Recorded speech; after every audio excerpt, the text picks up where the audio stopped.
Alrighty, hi everyone.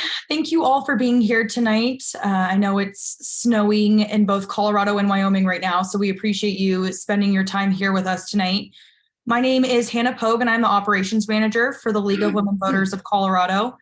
I am thrilled that you all are here, and I'm thrilled to introduce tonight's presenter, Linda Barton, who is the chair of the League of Women Voters of Fremont County, Wyoming. Linda is originally from Los Angeles, California, and has lived all over California and in Massachusetts for a while before settling down in Wyoming. Linda has worked for a Fremont County School Board district and was the founder and director of the Wyoming After School Alliance. She has also served as a council member for the city of Landry, Wyoming, a school board member, and is now the chair of LWV Fremont County. We are very excited to have you here today, Linda, and to learn more about what your league and your state has done for missing and murdered Indigenous peoples and how we can play a role in the TOOLKIT project that you have started. Linda, go ahead and take it away. Well, thank you so much, Hannah, and thank you, Katina, for allowing both the Fremont County and the League of Women Voters of Wyoming to share our exciting project with you. And we will just going to go ahead and get started. And pardon me, I'm an old person, so working on PowerPoint sometimes is a little challenging. But as you can see here, the project scope of work really is very simple. Is why do we need a toolkit? What is the process and development for that? Actually creating the toolkit and the dissemination, how we're going to go about doing that. Now, I want to just tell you up front, I want to lower this, that we actually have not started the toolkit yet. We have been hoping to garner interest from another neighboring state with similar issues and interests before we actually went ahead and got started with our state committee. We feel that the impact from expanding this project can be very successful. So a little bit of history about us. We're a very new league. We are the 5th league, local league, that began in March of 2020. That was a presidential year. So we spent really our first year starting in March with getting elections up and running. So we were a bit overwhelmed in the first year of our existence. Wyoming, LWV Wyoming is small relative to other state leagues. We only have about 140 members statewide. There are 5 local leagues, and then of course the state league. We are committed to building an inclusive organization that represents. How do I lower the pictures, Hannah? I want to. Just move your mouse over to like a different corner or something like that, and they'll just naturally drop down. There, okay. Mm-hmm. We also want to be relevant and be responsive to local members and issues that we believe are relevant to our local areas. Why this is important. Wait a minute, I'm going the wrong way. Pardon me, you guys, really apologize. So missing murdered Indigenous persons refers to the disproportionate share of violence and exploitation of Indigenous women, girls, and men. In 2020, Wyoming's Governor Gordon convened a task force sponsoring the statewide report on missing and murdered Indigenous persons. It was released in January of 2021. The link is there for your review, and we do encourage you to read it. It's quite comprehensive. Fremont County houses the only reservation in Wyoming. And because we are in the same county, we have an interest in the MMIP issue from a local perspective relating to regional, state, and national. The MMIP study for us is part of our 2023 strategic plan. The literature, when we were developing the study, we went about not only reviewing and reading in depth the statewide report, but we read task force reports from the following states: Minnesota, Alaska, New Mexico, Northern California, Oregon, and California. The documentaries that we sought out were Finding Dawn, Protect Our Future Daughters, and Somebody's Daughter. We listened to TED Talks, Running for MMIW, We Are More Than Missing and Murdered, academic journals, and local interviews with law enforcement and social service providers. The underlying issues that takes place with Indigenous people, as well as people of color, the root causes have been shown to be embedded residual effects from colonization and historical trauma, racism, sexual objectification of Indigenous women and girls. And the risk factors are many.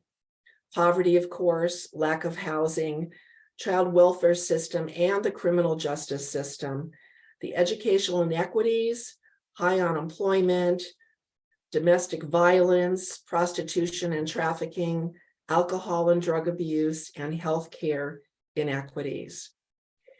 Factors that affect if, when, and how the MMIP are found and receive justice: investigation procedures, information and resources, prosecution and sentencing, public awareness, and I might add, the reason I have this highlight is jurisdictional agencies is very, very complicated in Wyoming.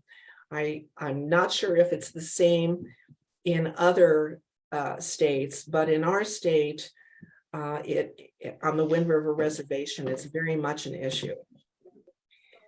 The path to the resolution. So when we started looking at a study for MMIP, it began as a local study here in Fremont County, with the idea that we would submit it to the Wyoming State League to expand the league study to make it a statewide study. So a committee was formed to expand the study with some minor additions. It was then presented to the state delegates at the 2022 state convention in May. And then the state moved to accept the study and the proposed resolution to be sent to LWVUS for the 2022 National Convention just this last June in Denver. Basically, the resolution is condensed to read: action and awareness for missing and murdered Indigenous people. LWVUS recognizes there is an immediate, ongoing, and urgent problem of missing and murdered Indigenous people. The U.S. recognizes the leadership of the Department of Interior on this issue and the need for additional congressional attention. We resolve that LWVUS advocates for comprehensive data collection and interagency cooperation to address MMIP issues across the country. That came from LWV Wyoming. The timeline that we went through was pretty close to a 2-year timeline, because we began it in early 21. We completed it in May of the same year. We presented the study to the board, and it was adopted in June of 21. And then, of course, we submitted the resolution to the resolution committee prior to the convention, and they brought it to the floor in June of 2022, and it passed almost unanimously. We were very pleased with the interest on this subject. And to be honest with you, there have been statewide task forces around the country. There's many of them, but the league itself, the League of Women Voters, never before has taken this up as a specific issue. So we're pleased to be able to raise awareness on this topic, and we'd be very, very delighted to work with you going forward. So why a toolkit? Well, as you can see, it's for awareness, engagement, participation, and partnerships. Native Americans live in all 50 states. There are 456 recognized tribes. Only a few states do not have a federally recognized tribes. They have state tribes, clans, other kinds of tribal configurations. And this issue is a national one that crosses state lines for sure. Leagues can increase connectivity with Native populations as they gain increased understanding of the issue itself at a local level. Leagues can be part of the solution, again, at a local, state, regional, and national level. Leagues can increase partnerships with NGOs, agencies, and the government while playing the role of convener and advocate. We want to make it easy for leagues and their members to engage in the MMIP process as advocates. The proposed toolkit contents, now again, these are drafts of what we put together to bring to the table. All of this can be determined together in partnership. So this is a sample of what we thought might be useful to get started in this process at working together. We believe that a SWOT analysis to understand the issue at the hyperlocal level is a very good way of connecting the dots. And we encourage that starting with this process. The other things that we did here, we did personal interviews, we did focus groups, and we spoke to law enforcement jurisdictions. I'll tell you, if anything is something that needs to be addressed in a big way, it's the law enforcement jurisdictions and the database reporting of these local and state jurisdictions. The how-tos of what we see would exist to address the MMIP issue from a local and regional perspective to start, and to understand the issue at the local, regional, and national level. How to get involved in the MMIP issue at the same levels. How state leagues can advocate for positive change. And how do we talk with our legislators about this? And we really believe a media packet to engage not only your league members, but citizens of the country to understand some of the dynamics of this national issue. What we see as a process and development of the toolkit is to develop a partnership with you in building this toolkit for a collective impact with like-minded neighboring states with similar issues. The Wyoming and Fremont County will provide the leadership pivot point. Step one would be to convene a working group to develop the process and the content. And we are tentatively suggesting Monday, March 6th via Zoom, and all of that can be determined in terms of time, etc. I have spent a lot of time trying to glean information from the US about what the process is for developing and submitting a toolkit. It's been very hard to get information about it. It took me a while, and really it doesn't appear that there are any time requirements for this, although I wouldn't want it to go on for more than 1 or 2 years. And how is the US going to disseminate the toolkit for us? Do we do it? So there's still some unanswered questions. We have been told that they would assist in disseminating the toolkit nationally. We're still working on information, so there's that to think about.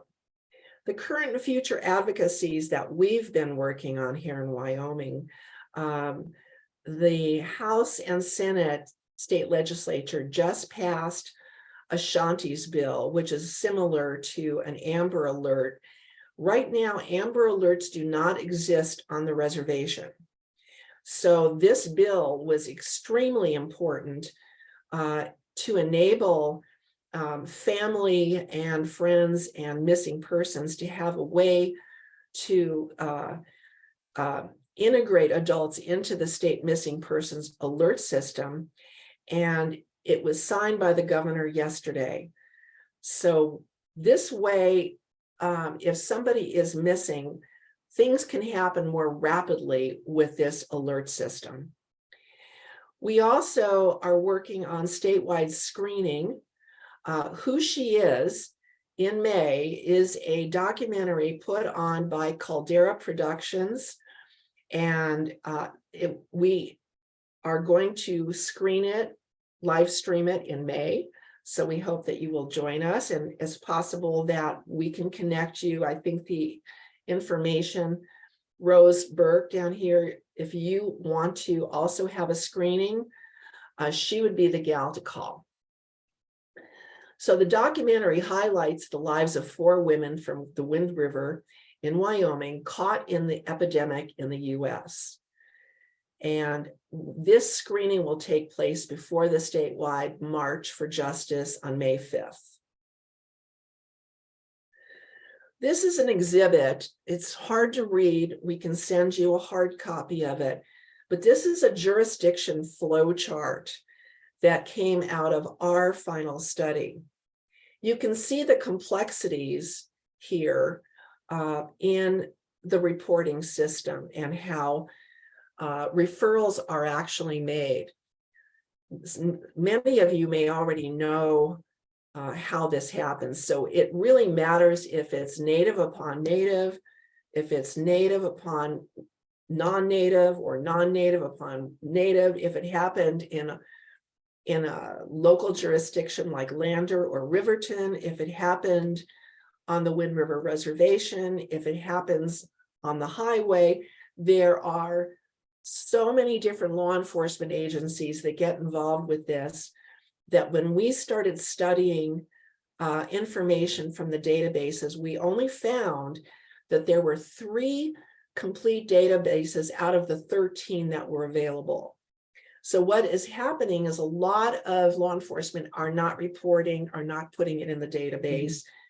And therefore, we don't know if they're actually communicating with each other. What I do know, because we have FBI here as well, is that the FBI only gets involved in a process if somebody is murdered on the reservation, and if it comes as a referral from the Wind River Agency, which is part of BIA. They do not get involved with missing persons, only with capital crimes. And that was something I learned directly from the FBI liaison that I was speaking with. So it's an interesting dilemma in terms of, how do we report? How do we solve these issues? How do we raise awareness on the conditions? How do we get rid of the negative impact of missing persons because they're not Caucasian, because they come with stigma?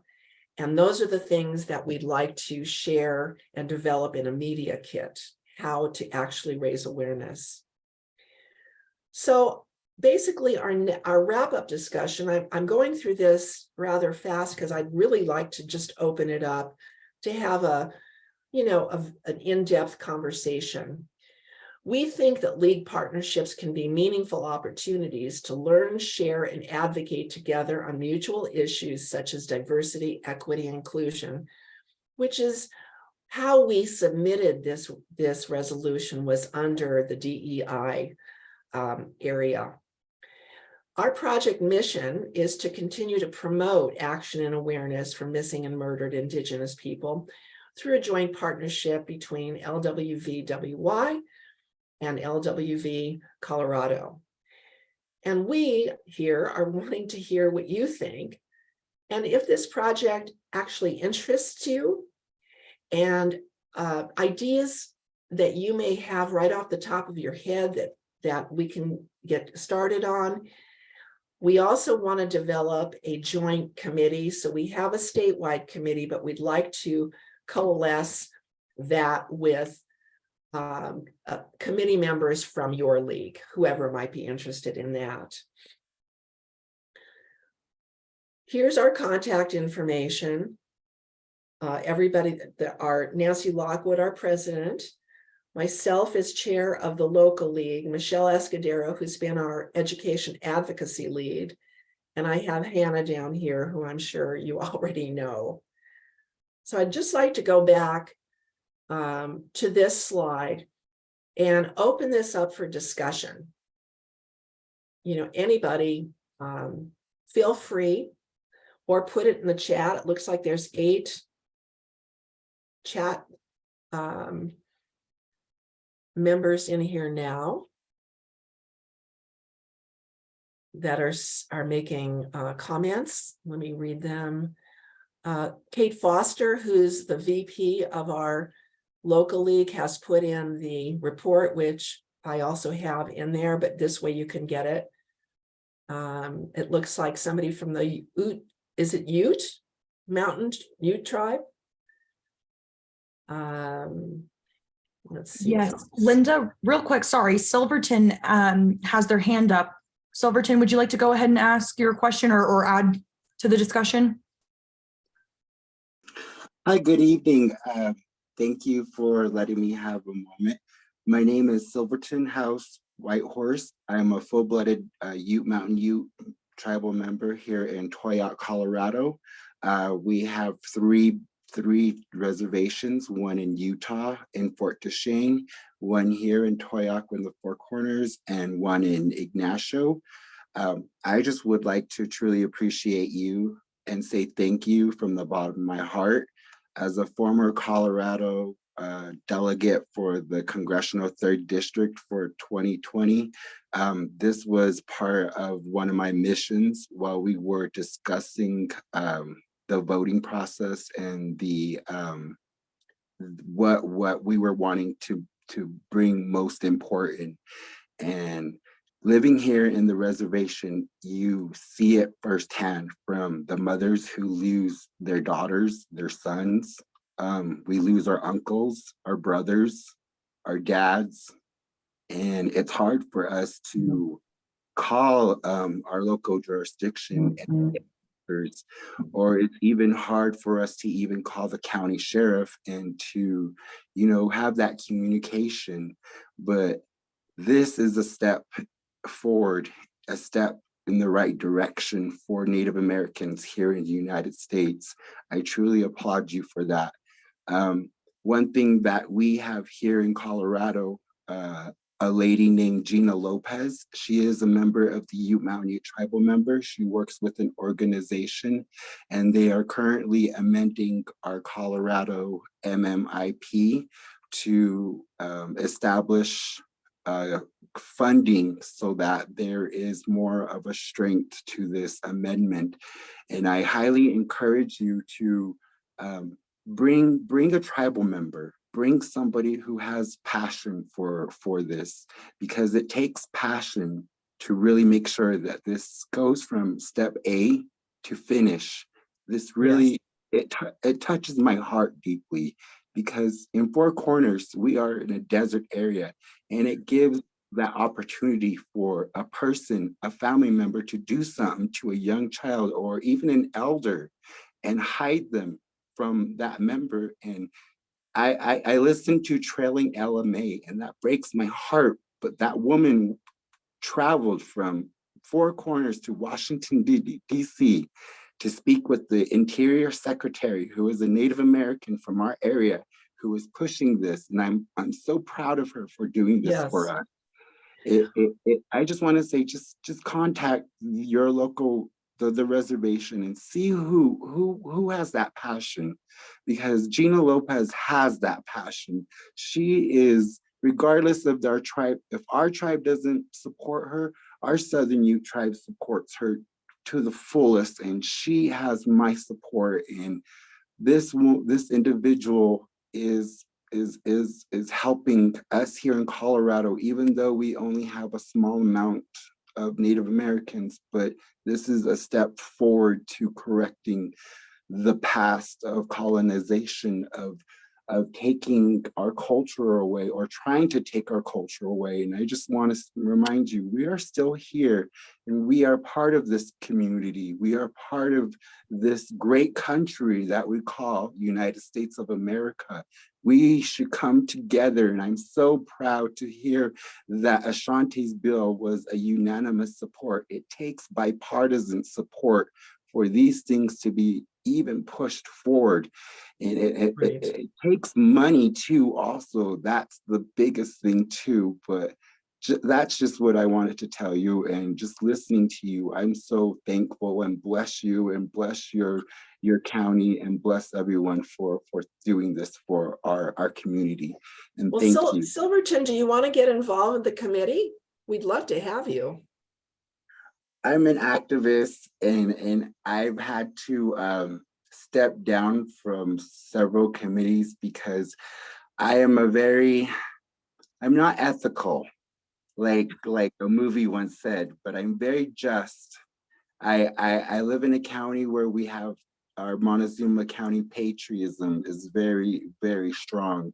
They've taken over our school board, and our Native Americans don't have that voice. And I am pushing to be that voice, and I'm being that thorn in this county and making sure that we need to be heard. We need to be heard here, and we're still here. Right. So Well, I don't want to jeopardize anyone's goals or anything, but if I can help in the back, the back doors where I'm not out there so someone can attack you, I would love to help, and I would love to give you those informations of the people. thank you. I do know Senator Jesse Daniels, who was helping Gina Lopez push this bill, and I could give you her information. And she has come to you, Mountain Ute Tribe, and spoken greatly about this topic. And I have expressed to her, this touches us here in Ute Mountain, but also in all four states. We need a coalition of togetherness so that we can have communication, that if one person goes missing, then there's like an Amber Alert, but for Native Americans, or even integrate us into the Amber Alert. Exactly. So that our children don't go missing. And you got to remember that adult is someone's child. That adult grew up from a child, and that adult is loved by somebody. And that kind of what scares me of having a daughter to this day, because I don't want her to grow up in a world that I can't find her. I don't want her. Well, it's a terrible thing. And, we reached out quite a bit with our Native American neighbors I interviewed a lot of either Eastern Shoshone or Northern Arapaho. Those are the two tribes that live on the Wind River Reservation together. And it's because the reservation only exists in Fremont County. It's very interesting to me how the rest of the state pretty much ignores it. And so that was one of the reasons that we felt it was important to take it up in Fremont, because nobody else was going to. And as a matter of fact, unfortunately, this last election, Andy LeBeau, who was our Native American House representative for House 33, lost her election to a white woman who is a very radical in her political views. So it worries us a lot that they may be underrepresented over the next 2 years, because I'm not sure what her interest level is.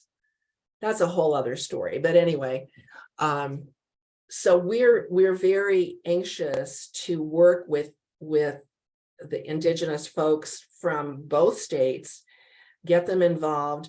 We can learn from you. We never wanted to come into this with anybody thinking that we knew the answers or that we were trying to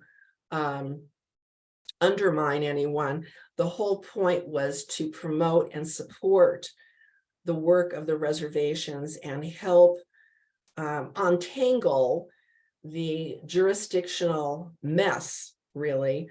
And it may not have started that way, but now I'll just tell you, in Fremont County, we've got the Lander Police, the Riverton Police, the Highway Patrol, the Wind River BIA agency, we have the FBI, we've got the county attorney.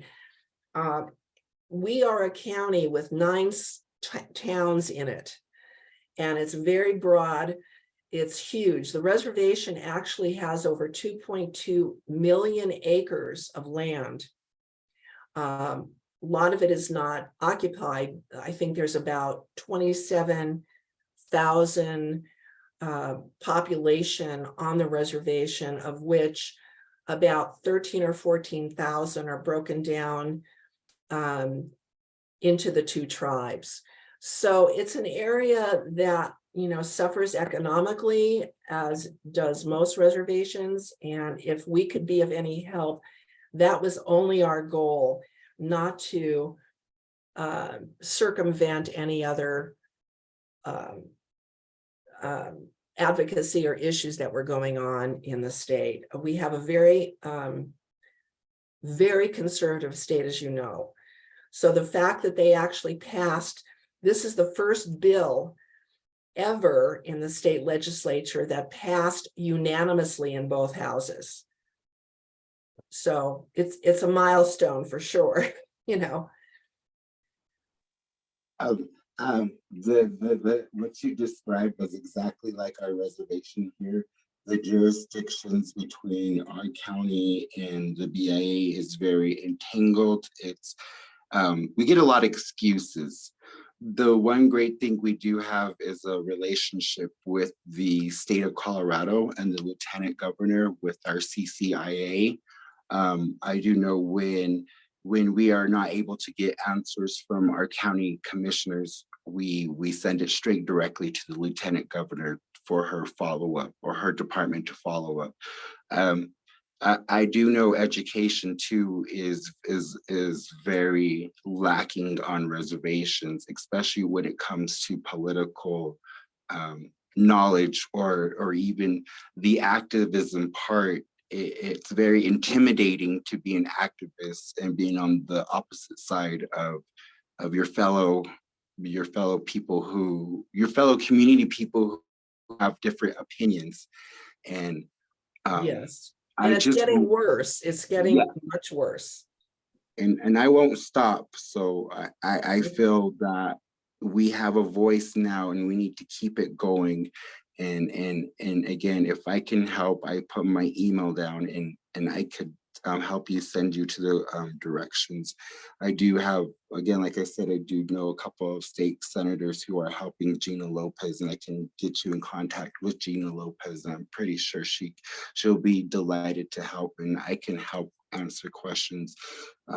Just like the stories, I just hear all the time down here, and I go to Navajo Nation every weekend and I see it with the people walking and with their signs, and I just see it in their faces when they ask questions. Have you seen my aunt? Have you seen this vehicle? Have you seen my uncle? Please watch out for them. It's heartbreaking. Yes, it is. It's totally outside of your control, originally, when we go all the way back a couple hundred years or more. So what do the rest of you think? Are you, I want to give some, more conversation to your thoughts about this project. As I say, we're starting with a clean slate, if you will. We've thrown out the draft, but again, over time, I hope that we can learn and refine and think more strategically about what we want in the toolkit. I think the ultimate goal is to make it easy for other leagues around the country to have some guidelines or have a process in place that they can follow and they can customize to their own native lands and make it work for them. So what we're outlining here is just really some thoughts about what kind of templates a person could use if they were contacting their legislator, or a media packet to help positive communications when missing persons are made, are allowing the citizenry to know that person is missing. We have instances, and I think we could all go back to what was her name, who got murdered in Wyoming. She was a white blonde. I can't remember her name now. Yeah, Gabby. Gabby Petito. Yeah, I remember that. And the whole world 24/7 was on this topic. I mean, that was it. And it's so sad that when it comes to other persons of color or Indigenous, the messages that come out of the media are negative. We all know that. You know, they use words that are drug addicted, prostitution, trafficking. What happens when that happens is people don't have the same kind of sensitivity or empathy for someone who is not white. And I say that because it's the truth. So what we want to do is elevate the images of missing persons that are not white, in particular Native Americans, Indigenous people. So that's really, we were all pretty upset when so much attention was not that she didn't deserve it. I mean, it was a little much, but ultimately other people don't get that same kind of coverage. So that's how we feel about it anyway. And I see here, Hilary Swank plays a reporter investigating this issue in the series Alaska Daily on Hulu. Huh. That's very interesting. Yes, the tribal councils here, we have a, Kate, correct me if I'm wrong, we have a joint tribal council. I don't think each tribe has their own council. Am I wrong on that? I can't remember. You're on mute if you have anything to say. I know there's. For us Ute Mountains, since we have three different, the Northern Ute, they have a separate tribal council. We Ute Mountain Ute have our own separate council, and the Southern Ute have their own separate council. And in Navajo Nation, they have the president with the council with chapters under them, with chapter presidents, which regulate the jurisdictions within those chapter areas. So I believe the way, I know personally from our tribal council, it takes a while to communicate and discuss and to get the community's input, and then take that to the state or whatever, make a resolution, and then take it to the state, and then see if the state would create some sort of of way, or having a senator bring that resolution and try to bring it upon the state floor when they're debating new legislation. But I know that all takes time and effort too. And again, with different tribal councils, they have different ways. Sure. And I know our Southern U is more financially stable than we are. So with them, they have more options than we have. So it kind of, I would suggest maybe to bring one of their tribal councils, so it doesn't seem like you're kind of taking something away from them, that you're trying to just help them and try to give them Yes. a tool to help build off of it. I know our tribe greatly relies on grants, so we have to learn how to work with different organizations and to incorporate those grants and how to bring those here. But again, it's different education levels and how to properly bring those grants and how to successfully have them be successful, because a lot of the times our grants do fail here because not many people who are tribal members have that knowledge of. Right. Well, our successfully ultimate using it. goal in doing this, the resolution is the first step with the League of Women Voters of the US. Our ultimate goal with this toolkit and beyond is to have it brought up as a national issue eventually, and that takes time. That's why we started with the resolution, because once the US approves it as an issue, then there is money that is attached to it by the US to help advocate for legislation, because we don't have any money ourselves to do this.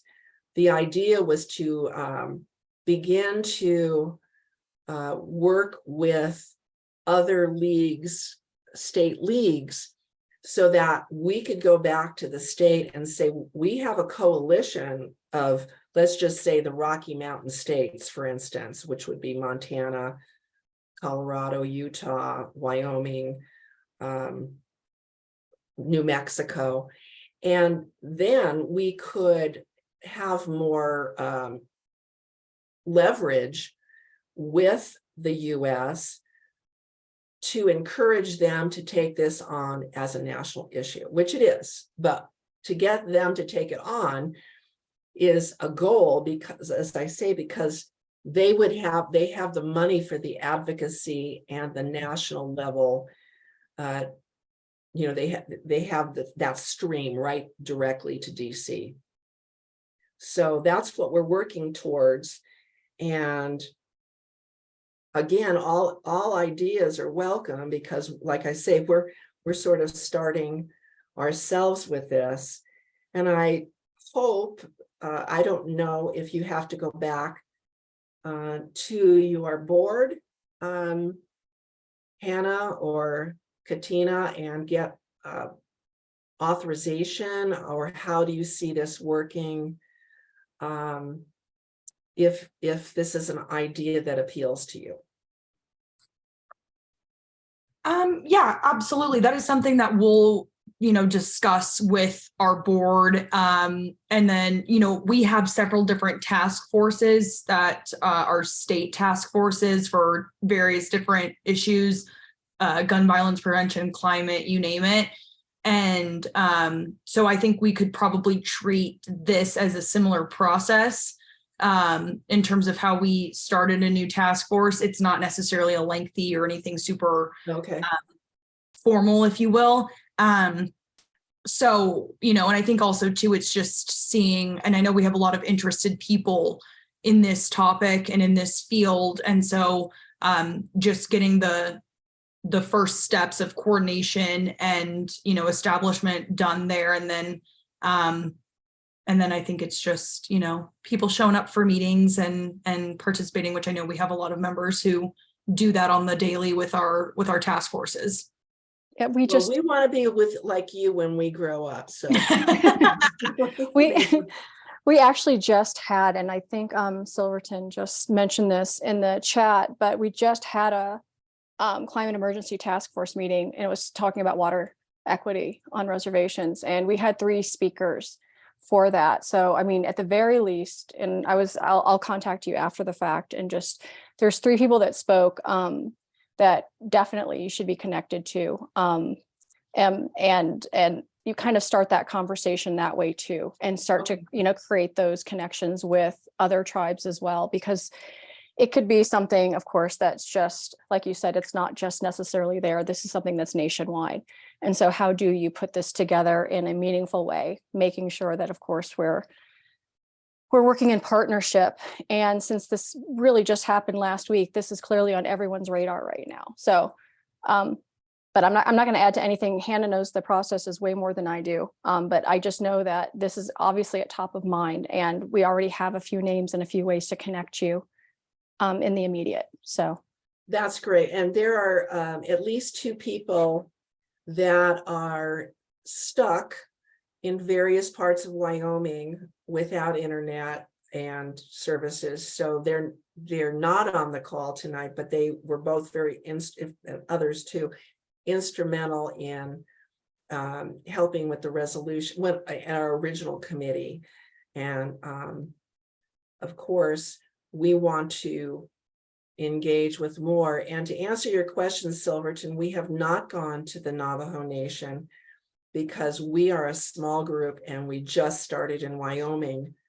But there are plans, you know, to expand and, you know, broaden this so that we can talk with other people. So again, we're just in grade 1 right now. You know, I think we've got a kindergarten and now we're in first grade. So we got a lot of work to do, but yes, and you're right. There is problem with internet reliable connection in rural tribal communities. That's absolutely true. And Wyoming is no stranger to frontier. We're actually designated by the Census Bureau as being a frontier state. And I think the only other frontier state is Alaska.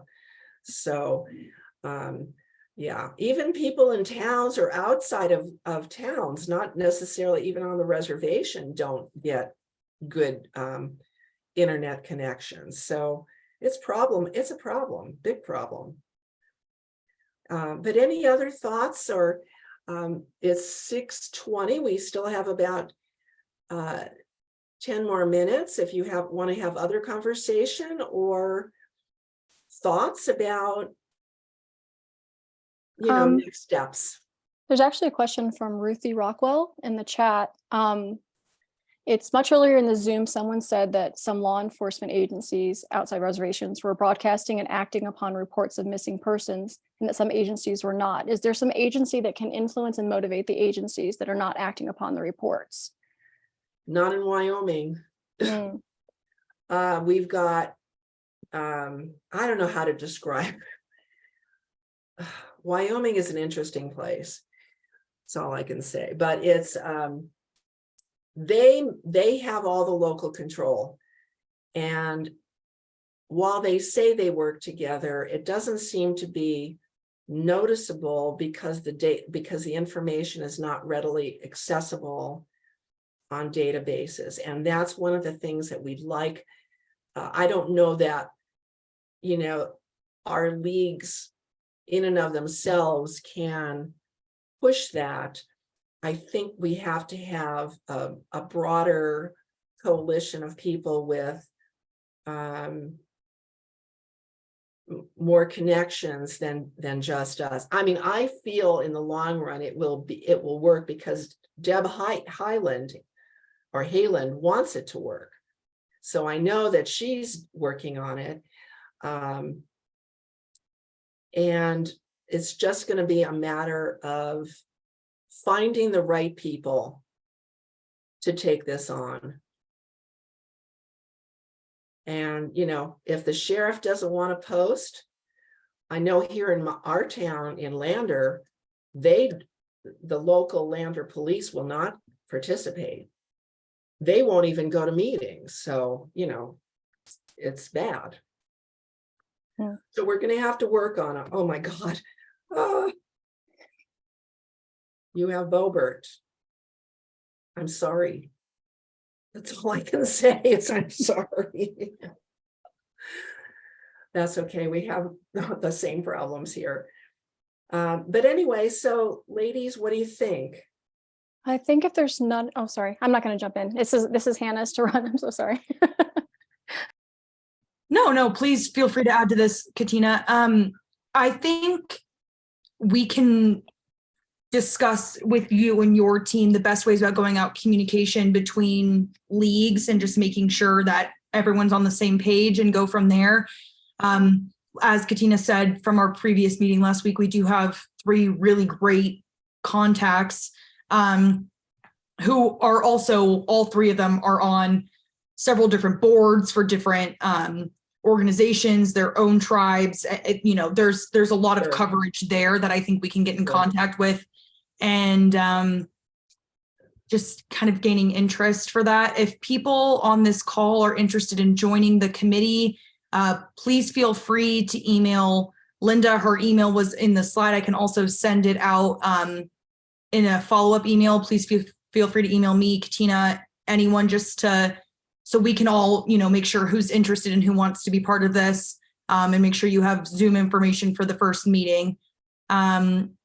Is this, do you think, I'm sorry to interrupt you, Hannah. No, go ahead. I'm just wondering if, so given the getting in touch with some of your contacts, is March 6th too soon to meet? Do we have enough time to gather the people at the table for a first meeting, which is basically in a couple of weeks, I guess?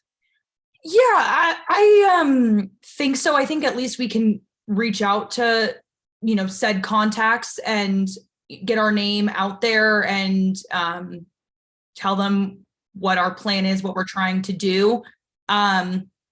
If we hear back from them that, you know, they aren't able to attend, if it's too soon, we can push that back.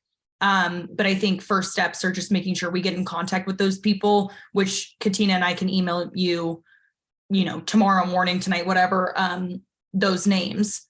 That sounds perfect. Great. And here's just a random thought, just occurred to me as we're kind of talking about this and how do you move forward. I think the task force is a great way to go, but during the talk last night with Dr. Benefield, she mentioned something really interesting. And I think everything kind of also still leads to voting. And so, you know, when you have, all roads, so there's a lot of intersection here too. So it's, we're just saying it was the climate, emergency task force, but this is also about voting as well. So, who you're voting for your mayor, and kind of keeping this at top of mind for voters, so that, since they're the ones that are, electing sheriffs, and they're the ones that are kind of actually in charge of your local policing or how they're going to move forward with these issues that are very real issues, is also a part of this conversation too.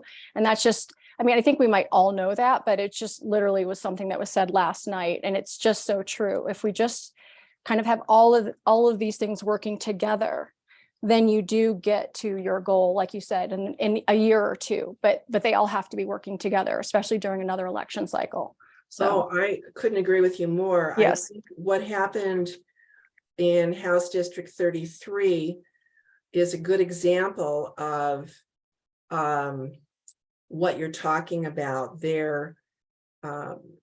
People just didn't come out and vote. And it's hard. I don't know if it's the same on other reservations, but a lot of people do not vote. They either can't get there, by transportation is an issue. Wyoming just changed its ID laws for voting and made it harder, because that's what they do, is they make it harder. So, Yep, this was just in last night's talk as well. They don't like to win on their merits. They like to They like to make it harder for people to vote. Mhm. And so now there is a law coming down. You know, we deal with crossover voting all the time here because there is such an imbalance in terms of parties in this state. At least you have a little balance there. We've got nothing here. I mean, it's totally like, so what happens is people vote against their own self-interest and they don't even realize it. And it's frustrating to try and encourage people that their vote actually does count. When we have a Secretary of State that just came in, just won an election, and the first thing he wanted to do was have sole control over the voting machines. He wanted to be able to say that they were fraudulent. It failed this time, but 50% of our legislators are brand new and they're from the Freedom Caucus. And I'm not saying I like Republicans, you know, I used to be one long time ago. And thank God for those that had the sense, you know, to still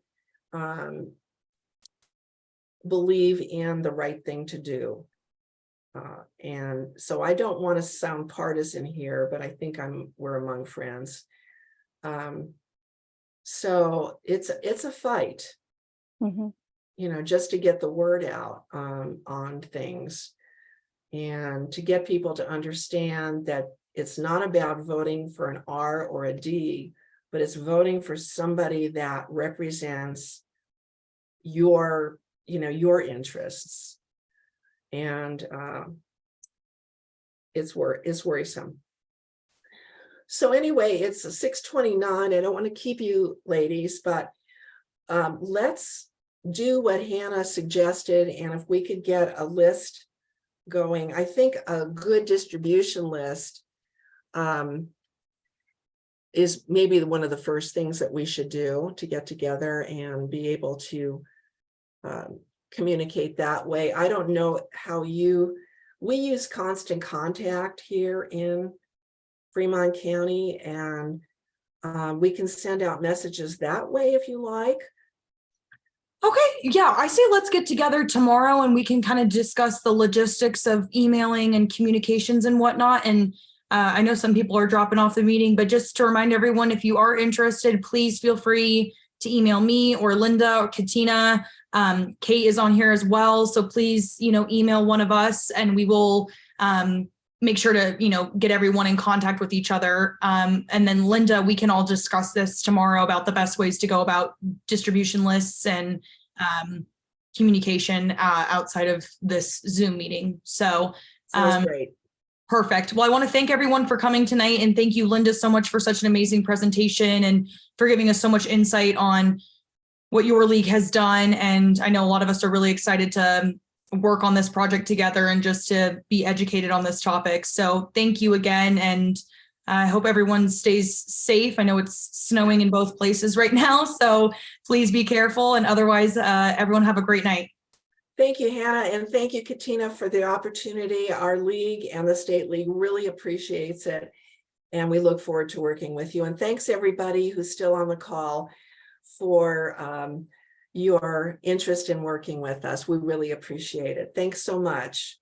Have a great Bye, evening. everyone. Thank you. Stay safe and don't go anywhere. Bye.